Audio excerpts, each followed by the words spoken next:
Well, hello, everybody, and welcome to this episode of the Classroom Matters podcast with me, your host, Christy Houle. And I am delighted to be following up and finishing out, actually, our series. And we are back joined with Colleen Polack and Kalish.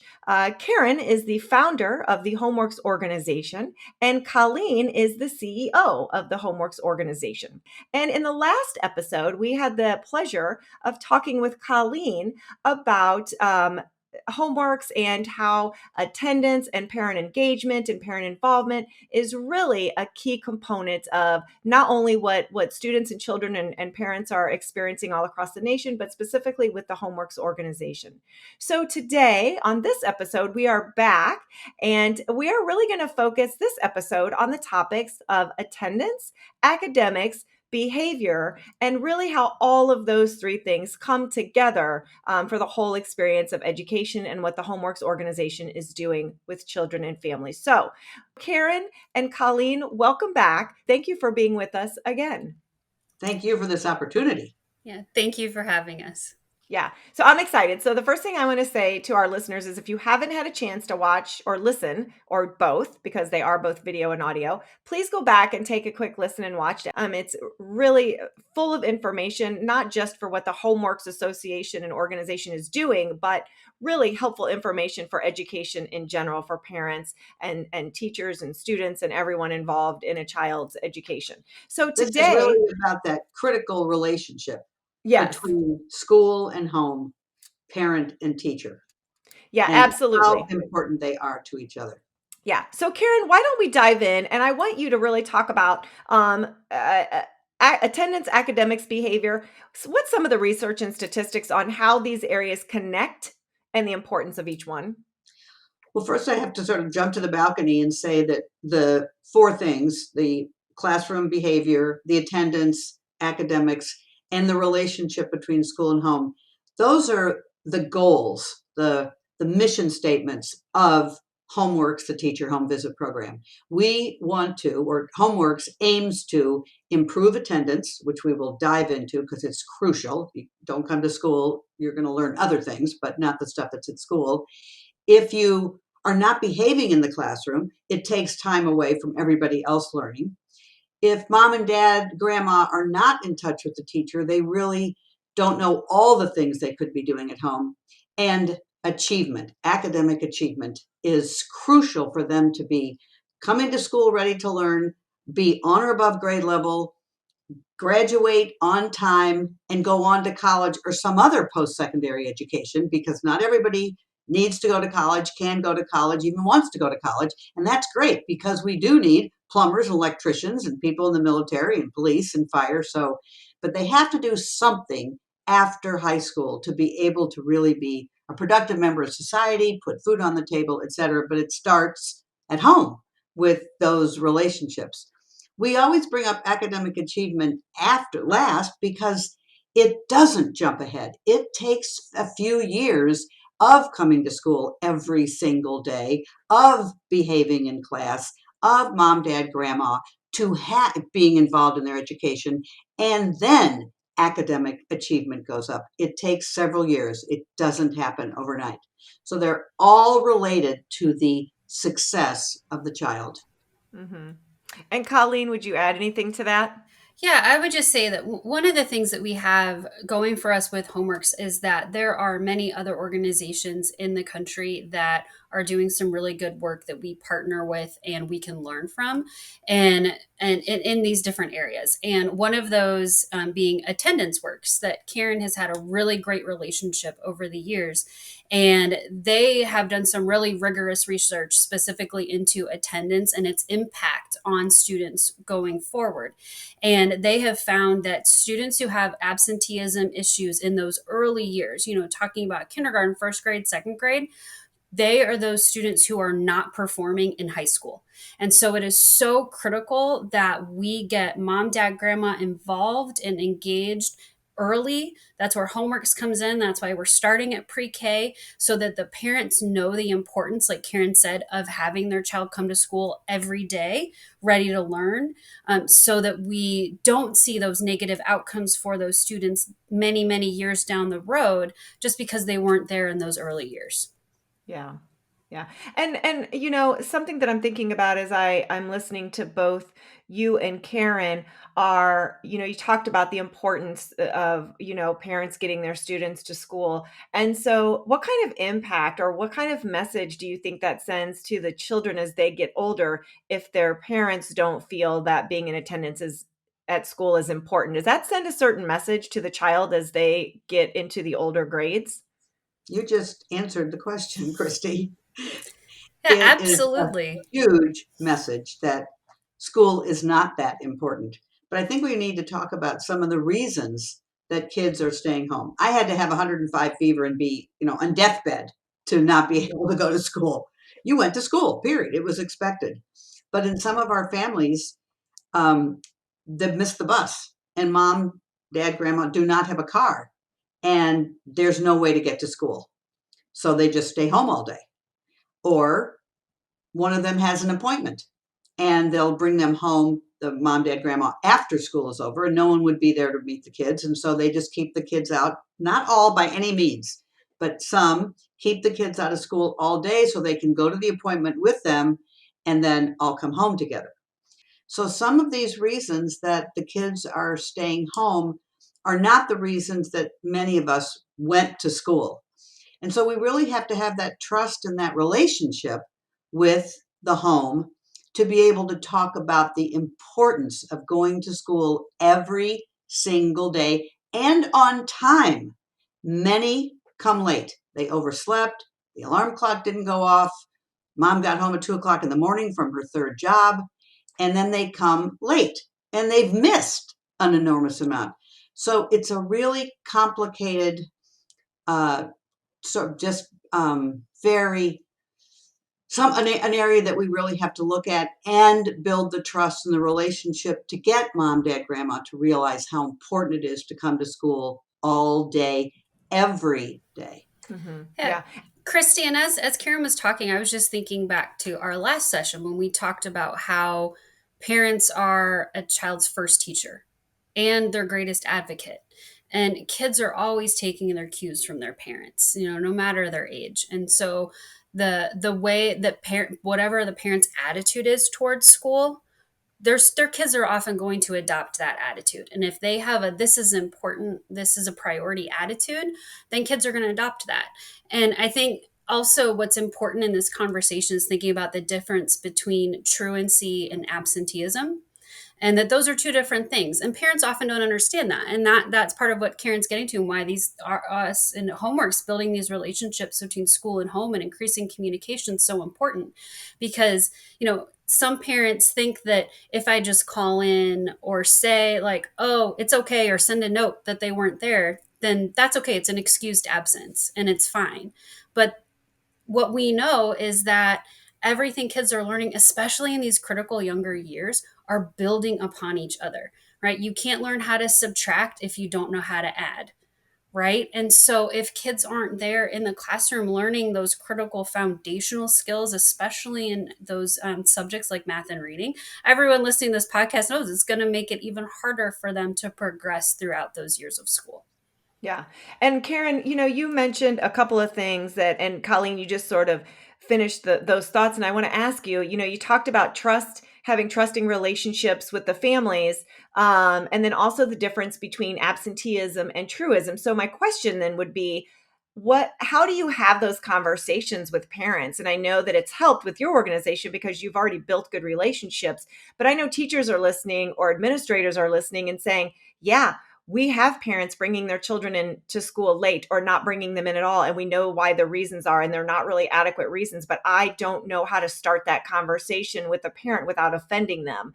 And then my second question is, how do you meet parents where they are to assist them if it is a situation where it really is out of their control and mom and grandma both have to be at work and there's really just no transportation for the child. So how do you approach the tough conversations, and how do you meet parents where they are to help them with the struggles and challenges of getting their kids to school?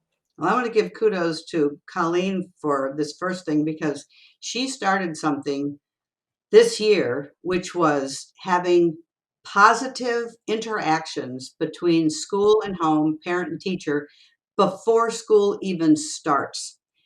Only positive. 3, 4, 5. Before school, introducing yourself. When they come to school, taking a picture of them working on something and texting it to mom, or they did well on the spelling test. Mrs. Jones, we just want to tell you that Jamal got 100 on his spelling test. Have a nice day. I mean, no long conversations. And the mom is, what was that? I mean, they really don't get it the first few times because I don't know of teachers that reach out like this, that our teachers, and it started with Colleen. So once you start having positive interventions, they're not afraid to take the call, and they start. It takes a while to change behavior. Oh my gosh, changing behavior is so hard, but having those positive interventions before you have to talk about the negative things, it lays a groundwork for you to then have a relationship and be able to share that. Yeah. I agree with Karen 100%. And when we talk to our teachers and even survey our parents or have our follow up phone calls with our parents to get their feedback, that's what we hear. We hear parents telling us, I never got a call before that was good from school. And by having that interaction happen first, parents, as Karen said, are more comfortable taking the call and more comfortable hearing the hard stuff because they know my child's teacher is in this for what's best, and they're not judging me. They want to understand so we can work together towards those common goals like we talked about at the very beginning. That's foundational for what homeworks is doing with parent and family engagement. Work together towards those common goals so my kid can be successful, and we're all want to be on the same page here and make that happen. And positive interactions at the beginning before school starts, and it doesn't have to be hard, it doesn't have to be a lot, it doesn't have to take a lot of time, but it has a huge impact on setting the relationship up on the right foot. Yeah. Christy, you were a teacher. Yes. You know this. If you only call with something negative, Mm-hmm. it's not really going to go anywhere and lead to a change in behavior. Yeah. And teachers are so busy, they don't have time. Although the homework teachers who do these positive, they realize how much time it saves them to make the positive calls before the negative rather than just calling and getting, negativity back. And you never get anywhere that way. So it really saves time if you do these positive interventions first. Right. Yeah, absolutely. And I think that, folks that are listening, even if they just take, at the beginning of the year, this is hopefully going to impact them and give them ideas to think, wow, I didn't think about that. It costs me nothing. It's just my time sitting down, taking my class list. And I know that's a little bit more difficult for secondary teachers because they have a lot more students, but, doing what they can to reach out to families before there's an issue. Because you're right, Karen. I mean, and even growing up, when our phone rang in my house, I mean, I never had a call from a teacher because I was a pretty good student. But my brother, on the other hand, when that phone rang and it was a teacher, we knew somebody's in trouble. So, I think on top of that, what strategies are you using, and what have you implemented, and what can other districts implement when there is just a struggle? And it's out of the family's control. They want their child to be there, but for whatever reason, whether it's jobs or transportation or whatever it may be, they just are having a hard time getting their child to school. I'm going to say two things real quickly. One of them is there's several things one can do, and that I've heard of teachers doing. I know of one teacher who sent postcards to every single student in her class, and it said, I'm your new teacher. I can't wait to meet you. See you Tuesday, or something like that. Very short, but every single child got a postcard. I know teachers that have ridden the bus every day of a week and gotten off at a different stop, waved to the moms and dads out in the community. So there's several ways to do this. And specifically trying to address some of those barriers when it gets beyond when parents want to and know. The first thing I would say is that we have to be really careful that we're not making assumptions on behalf of our parents, right? Like, we don't know what's going on in their lives. And a lot of times, if we haven't built that really strong relationship and foundation of trust, they're not going to tell us the truth about what's going on, because that makes them really vulnerable. And we talked about vulnerability in one of our last sessions also, and how hard that can be for parents to expose themselves. And so it is really important that when we approach parents, that we do it from a place of listening and a place of curiosity, and not from a place of judgment, so that way we're opening up so parents can truly let us know what those barriers are, right? And because that is often going to get it, because we might be hearing, oh, I overslept. But what we're not hearing is, we don't have heat because we can't afford to pay the bill. And so we don't have, X turned on, and we slept in because we were up all night cold. Like, and we don't hear that until we build that trust. So it really is approaching our parents with just that curiosity, and that, like, I want to make sure that you have what you need so that your student can come to school. We have resources, we have access to community resources. And that's something, when specifically that Homeworks has done, is that we have created relationships with other community resource partners so that we can meet parents and families' needs, so that those barriers that are happening at home that are keeping kids from coming to school, that are causing transportation issues, or are causing oversleeping issues, or are causing some of those issues. Maybe they're even homeless and going from couch to couch. We don't know. But that there are resources within the community that can assist in those areas. So Homeworks has built relationships with those resources so we can then bring them to our families. But the first step, you got to have that foundation of trust. Otherwise, the families, they're not going to tell you. And so it's really important that you start out with those positive communications interactions like Karen talked about. Keep trying. You can't stop. You have to. We had one teacher, it took her 9 times to try to contact the parent, have a relationship. It could take 19 times, whatever it takes to build that bridge and build that relationship. And I'll tell you 2 of the testimonials we get more than any other, over and over again. One from the teachers, and that is assumptions. This is going on what Colleen said about having assumptions.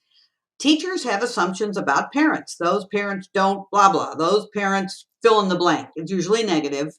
And when they get to the home and see how much they love their children, they're surprised, pleasantly shocked. And so we hear teachers say over and again, I thought I knew my kids. I thought I knew my families. I saw mom every day when she came to the school to pick up Johnny, but I didn't know anything until I got to that house to see the apartment, what it was like, how the relationship was at home, away from in front of the school. And those moms and dads love their kids so much, they're just trying to keep the lights on and food on the table. That's what a teacher testimonial. A parent testimonial is, I thought those teachers were up there just to get a paycheck. They don't know my kid. They don't care about my kid. They just want to get their paycheck. And oh my gosh, you really do love my child. You really do know my child. And starting that relationship. So the assumptions, I mean, it's almost like they go up in smoke once they meet each other and really get to talk in the home or outside of school.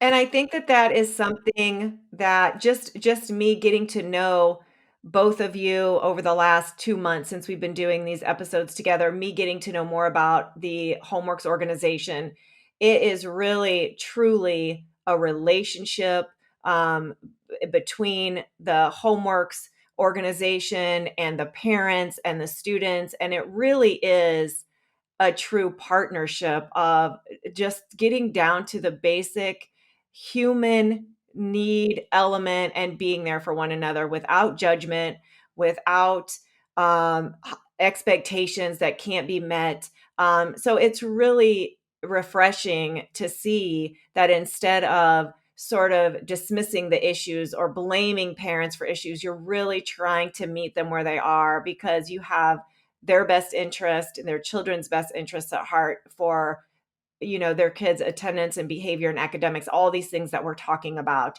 And so that leads me to, and I know we're talking a lot about attendance, but like you said, Karen, attendance really does make a big difference when it comes to academics and behavior. All of that goes together. So give us a little example of what kids are actually missing when they miss school. It's not just, oh, they missed a couple of lessons that they can do at home. So what are some examples? Like, what are they actually missing when they're not at school? And what are some myths about, students not being at school?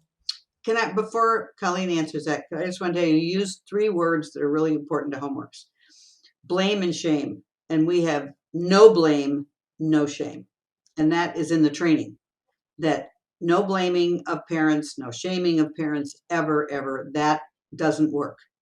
And you also use the word partnership, which is key. It's like the relationship and the trust, but that partnership is over and over. Colleen uses it all the time. So I just wanted to underline 2 of the things that you just said. So Colleen, what are our kids missing? Yeah, and so I think we touched on this a little bit earlier, but how, especially in those younger grades, that what kids are learning builds. And so what you learn one day is built upon what you learned the day before. And so you're gonna learn a math lesson one day, or or even younger, you're gonna learn what the letter H sounds like one day, and then you're going to be able to use that when you're learning blends 2 weeks later. And so when kids miss those foundational pieces, they can't catch it. Makes it so hard for them to catch up because they don't have the foundation upon which all the rest of the learning is built. And one of the phrases that I really like that I always hear is that up to 3rd grade you learn to read, and then at 4th grade on you read to learn. And so we've got to have kids reading on a grade level by 3rd grade so that they can learn going forward. And that's really, really important.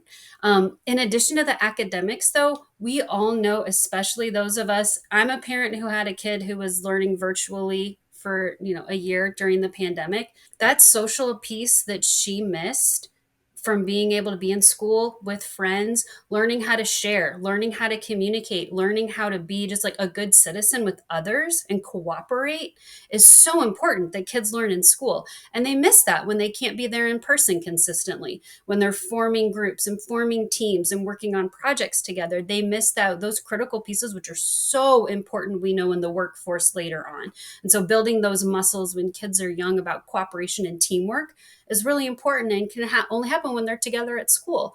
And that creates strong social bonds and higher self-esteem. And so that's all good for kids and impacting their behavior as well. Yeah. So Karen hit on some of the myths, right? So sometimes as parents, we're like, oh, it's okay. They're only doing this, or they're only watching a movie, or, they're not missing that much school. So it doesn't matter if they're not there for a couple of days.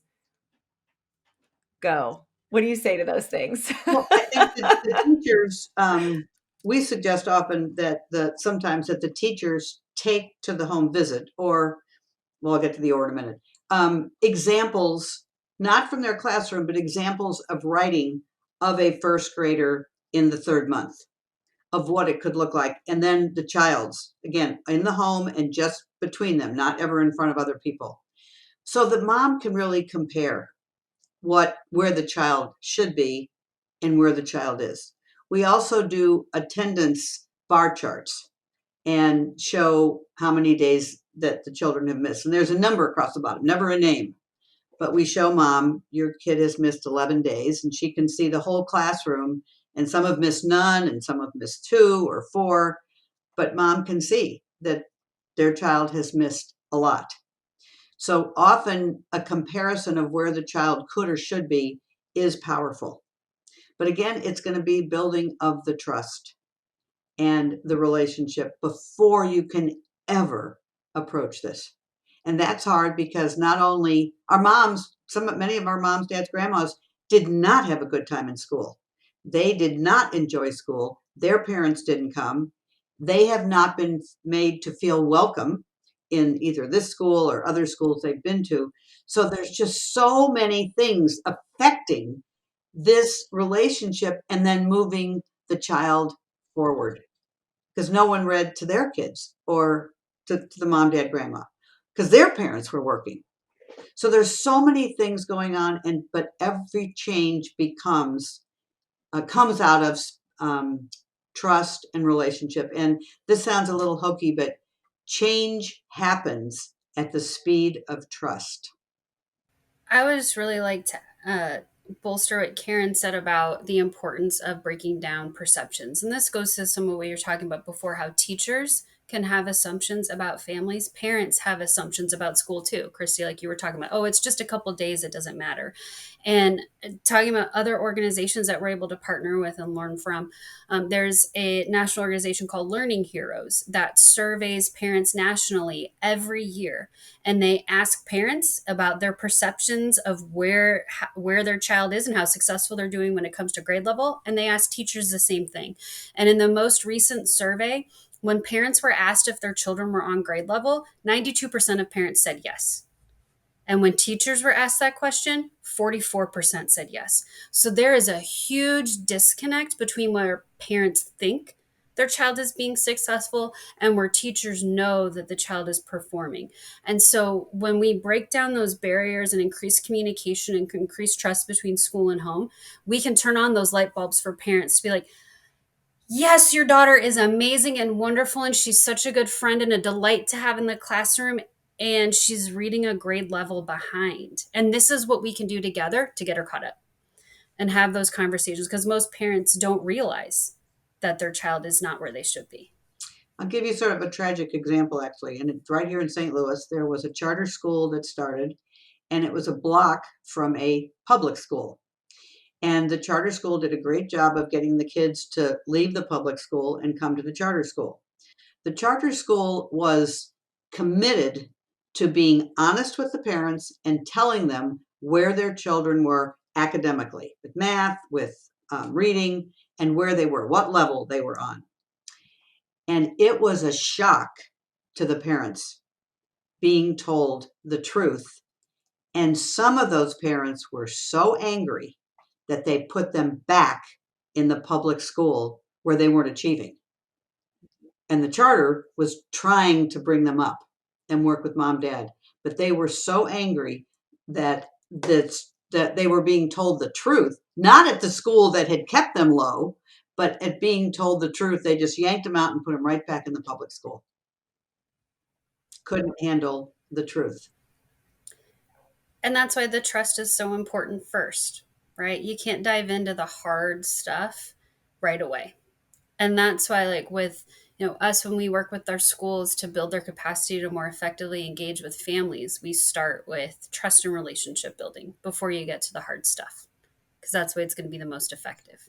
And our teachers will do anything. I know some teachers who call the parents in the morning at 8:00 or 7:30 or 7:00. Are you up? They made that deal when they did the home visit. We have given out alarm clocks, whatever it takes. There have been teachers or the family child coordinator left school to go pick up a child who had no way of getting to school and went to pick them up. There's just so many things that have to be done and that are being done to get those kids to school. And then the behavior. Some of them are hungry. Some of them eat at breakfast and lunch, and they don't eat until the next morning. And if they miss the bus, they're hungry. So, or some of them haven't eaten, and so they're really hungry during the day. We have kids who are sleeping during class. Why? Because there was stuff going on and they couldn't sleep, or there was 6 to a bed. So all these things is what we need, what our teachers need to know, so that they can make that partnership, to use your term, and do whatever, as Colleen said, do whatever it takes for these kids to thrive. Yeah. So, and I mean, it's obvious through your examples and through the things that you're talking about, Karen, both you and Colleen, that attendance has a huge effect on behavior, academics, mental health, etc. Right? Because if they're not there, they're not learning. And if they miss too many, they're learning all right, but not the stuff we want them to. Right. And that's because Colleen said the parents are the child's first teacher. But if they're not reading, talking, playing, and singing with them, those kids are still learning, but not what they need to be able to be successful. Yeah. Yeah. So if you could both sum up in a couple sentences what you really want our listeners to know and understand about homeworks and why you're doing the things that you're doing and the impact that you're having, what would you say? What would you want our listeners to take away from this 4-part series about the homeworks organization? When people think of homeworks, I want them to think about relationships and trust and community. We are a collaboration between school and home to create partnerships so kids can be successful. And at the end of the day, we know that home is the key to unlocking this challenge of student academic achievement. And I am just thrilled that we have the opportunity to partner with schools here in the region to be able to do just that. I have so many things I want people to know. And this happens over the peas at the grocery store because once I get started on this, I really keep going. But I guess one of the first things I want, depending on who I'm talking to, is I want them to be non-judgmental of this problem of our kids being behind and not really ever catching up. I know we've done this in past sessions, but our kids in public school in America only are in their building 14% of their year. That's 1,218 hours basically, and it's 180 days, 174 in Missouri, and that's not very many.